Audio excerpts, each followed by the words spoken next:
Hello, and welcome to the fourth video in our tutorial video series of the KnowItAll Ninja Teacher Interface.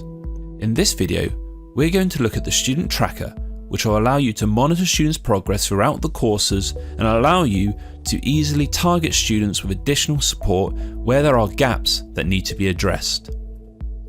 Let's get started by selecting Class Y1A and then going to our Tracker tab. Here you can see that this has initially loaded the tracker for our collecting, presenting and interpreting data. If you looked at our previous video on the task interface, you'll recognize this as being quite familiar. We can of course switch to view other courses by selecting the relevant course at the top here, and we'll be able to view any data there. We're going to stick to collecting, presenting and interpreting data. Here we can see that one of our students has completed some of our lessons and quizzes.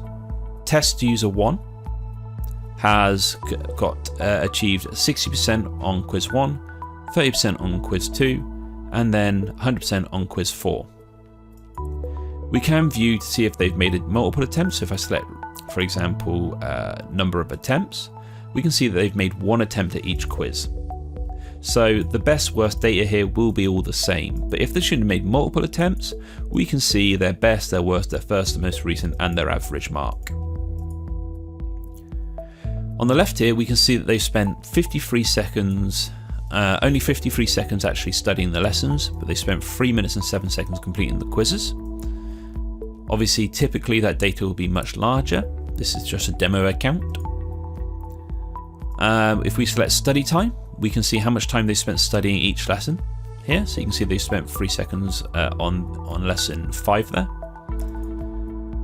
We can set quiz time as well, and we can see the time they spent on each of these quizzes. So they took 58 seconds to complete quiz 1, 51 to complete quiz 2.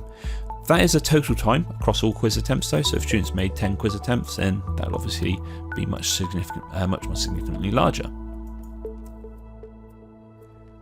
As well as being able to view various different items of data about that student, you can also export this data as a CSV file that you can open up in Excel, which could be good for keeping past records, analysing data and using it for reporting purposes.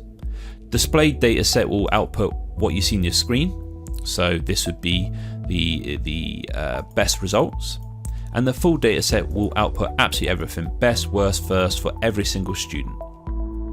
If we have a large number of students and a large number of lessons, it can be useful to expand it, and this will allow you just to see more of the data in one single view. Obviously, we can select to see larger numbers if we have a large number of students in our class. At the bottom here, we get a little bit of analysis in terms of where our top marks are on quizzes and the bottom marks. Obviously, we haven't got a significant number of quizzes here or students that have completed them, which limits the amount of useful data that we have here.